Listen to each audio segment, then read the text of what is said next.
Құрметті достар, сіздердің өтініштеріңіз бойынша сізден келген хаттарға жауап беретін боламын. Маған хат жазып, өз ойларыңызбен бөлісіп жатқандарыңызға рахмет. Сіздердің барлық сұрақтарыңыз негізі бейтарап қалмайды. Мен үшін бәрі де маңызды. Барлығына жауап беруге бар күшімді салатын боламын.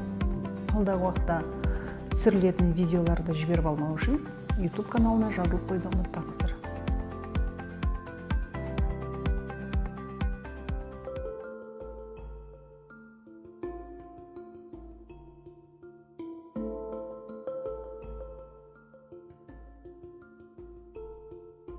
Құрметті оқырман, өзіне сенбеу деген демек ол өзіне жауапкершілікті ала алмайтын адам деп айтуға болады, және өзін дұрыс бағалай алмайды. Демек не істеу керек? Ең бірінші, біз өзімізді жақсы көруіміз керек.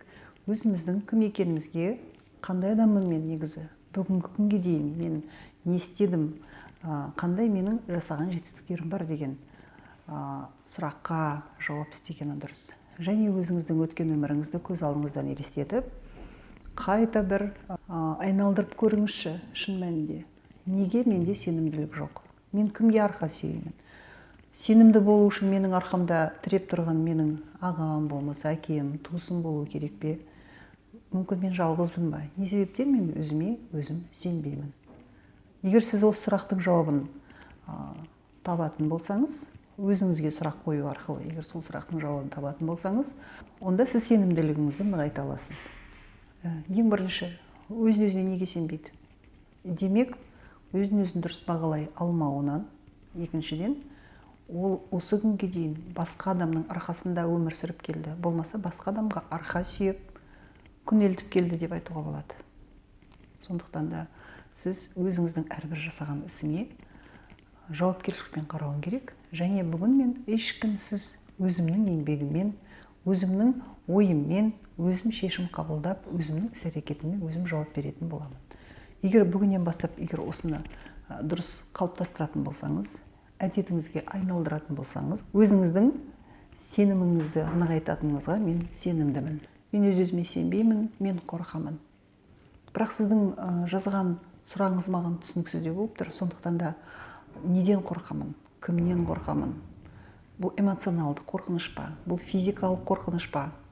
Бұл қандай қорқыныш? Маған әлі түсініксіз.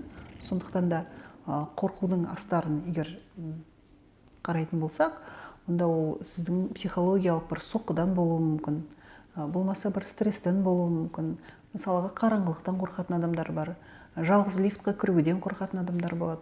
Бұл фобияның түрлері көп негізі. Ал бірақ сіз өзіңізге сенбей, барлығыңыздан айналаңыздағы болып жатқан нәрселердің бәрінен қорқатын болсаңыз, онда сіз ең бірінші ішкі рухыңызды нығайтуыңыз керек. Рухани күш керек, кітап оқу керек, іздену керек. Ата-анаңызбен, туған туысыңызбен, барлық айналаңыздағы адамдармен қарым-қатынасыңыз жақсы болу керек. Сіздің ортаңызда достарыңыз, сіздің жақындарыңызбен егер сіз жақсы араласып, жақсы қарым-қатынаста болатын болсаңыз, сізде қорқыныш болмайды. Өйткені сіздің жақындарыңыз бар, сіздің бауырларыңыз бар, сіздің досыңыз бар, құрбыңыз бар, ой бөлісетін адамыңыз бар. Сондықтан да сізде қорқыныш болмайды. Әрине, ең бірінші сіздің отбасыңыз бар.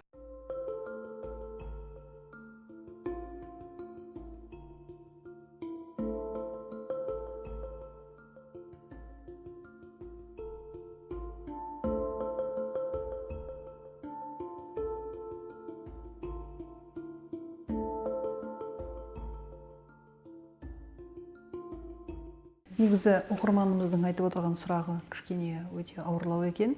Ата-енесінен өте ауыр сөздер естеді, жолдасынан көп таяқ жейді екен.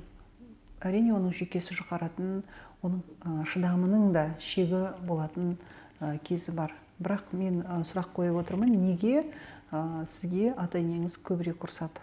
Неге сіздің үйде сізді ешкім, былайша айтқанда, сізді туған сіздің отбасыңыз сізді қаламады ма? Жоқ, бірінші күннен бастап осылай сізбен ауыр сөйлесе бастады ма? Бұл қай кезде басталды? Не себептен болды? Біз проблеманы басқадан іздемейміз, біз көпшілігінде өзімізден іздейміз. Неге мені ата-енем жек көреді, неге олар маған көп ұрсады, неге маған жолдасым қол көтереді. Міне осы сұрақтың жауабын іздеп көріңіз. Неге? Бірінші күннен солай болды ма? Жоқ. Сіздің мінезіңізде қандай да бір өзгерістер бола бастады ма? Мүмкін сіз қарсы сөздер айтып, мүмкін сіз ауыр сөздер айта бастадыңыз ба? Мүмкін сіз бірдемені өзіңіздің үйдегі тіршілігіңізде дұрыс емес жағдайлар орын алып жатыр ма? Балаларыңызға қол көтересіз ба? Мүмкін сіз ауыр сөздер айтасыз ба? Бізге ол анық емес. Сондықтан да мен сіздің жазған хатыңыздың астарын, арғы жағын түсіне алмай отырмын. Ата-енеңіз соншалықты залым адамдар ма? Жолдасыңыз соншалықты жауыз болды ма? Егер ол соншалықты жауыз болатын болса, неге сіз оған тұрмысқа шықтыңыз? Неге сіз оны таңдадыңыз? Ол бірінші күннен бастап ондай мінез көрсетпеген болар. Кейін бастады ғой бұның бәрі. Соның себеп салдарын егер сіз маған анығырақ дұрыстап айтатын болсаңыз, мен сізге толығымен жауап берер едім. Былай ғой негізі, сіз ата-енеңізді, мысалға, ата-енеңіздің мінез құлқын сіз кімге ұқсатар едіңіз? Сіздің өміріңізде балалық шағыңыздан егер бері қарай өміріңізді ой елегінен өткізетін болсаңыз, ата-енеңізді кімге ұқсатар едіңіз? Қандай адамдарға ұқсатасыз? Бала күніңізде сізді көп ренжітті ме? Бала күніңізде сіз сондай зорлықты, қатыгездікті көп көріп өстіңіз бе? Сіз содан қатты қорқатын ба едіңіз бала кезіңізде? Осындай адамдарға кездеспесем екен деген сізде қорқыныш болды ма? Егер болған болса, сіз сол қорқыныш арқылы өміріңізге нақты сол ситуацияны қайта тартып алдыңыз. Бұл тартылыс заңы, былайша айтқанда. Егер біздің ішкі әлемімізде тек қана мейірім мен махаббат, сүйіспеншілік болатұғын болса, онда біздің айналамызда да сондай өзіміздің бойымыздан сондай бір сүйіспеншілікті, достықты, былайша айтқанда жылылықты, мейірімділікті шашып тұрамыз. Егер біздің бойымызда, ішкі әлемімізде ренішіміз көп болатын болса, егер біздің ішкі әлемімізде қапалығымыз көп болатын болса, басқа адамға деген қатыгездігіміз көп болатын болса, мысалға сіз сыртқа шығарып айтпайсыз, оны тек ішіңізден үнемі сіз сол адамдармен ұрсып, сол адамдармен ренжіп жүретін болсаңыз, онда сіздің айналаңызда тек қана сондай ұрысқақ, сондай бір қатыгез адамдарды жиі кездестіретін боласыз.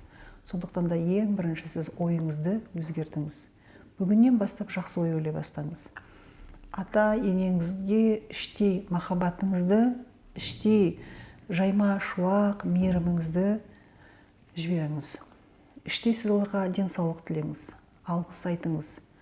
Осы адамдар сіздің өміріңізде кездескені үшін бұл менің тағдырым, осы ата-енем арқылы менің қай жерімді түзегісі келді, мен қай жерден қателестім, менің қай жерімде мінезімдегі дұрыс емес жақтарым бар деген ой жүгіртіп көріңіз. Ал жолдасыңыз неге сіздің қатыгез, неге ол сізге қол көтереді? Бұл қатыгез қайдан бар? Сіздің ішкі әлеміңіздегі өзіңізбен өзіңіздің жаңағы ішкі конфликтіңізді шешіп көріңіз. Егер сіздің ішкі конфликтіңізді шешетін болсаңыз, жолдасыңызға деген махаббатыңызды, сүйіспеншілігіңізді, тек қана оның жақсы мінездерін, жақсы жағын көбірек көретін болсаңыз, онда жолдасыңызда мінезі өзгеруі әбден мүмкін. Өйткені бұл дәлелденген, бұл нақты өмірдегі бар дүние.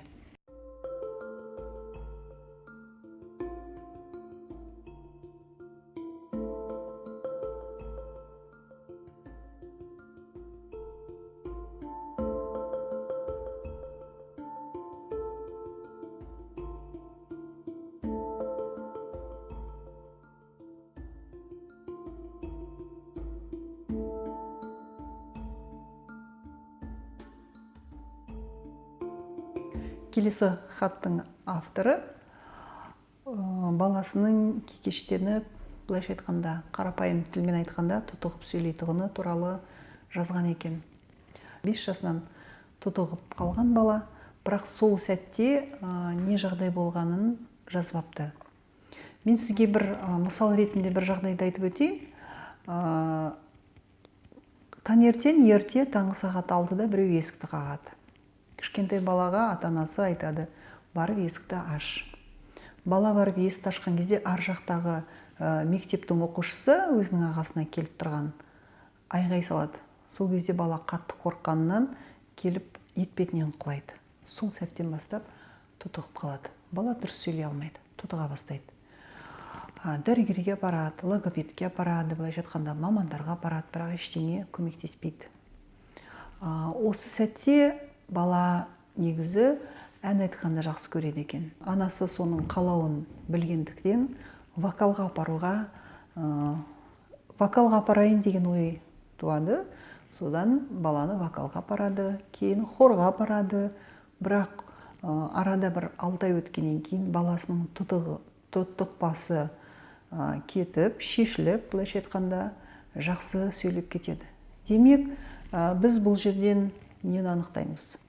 Баланың жан дүниесіндегі ол қатты соққыдан, болмаса оның қатты бір стресстен, санасындағы бір қорқыныштан тежелу болды.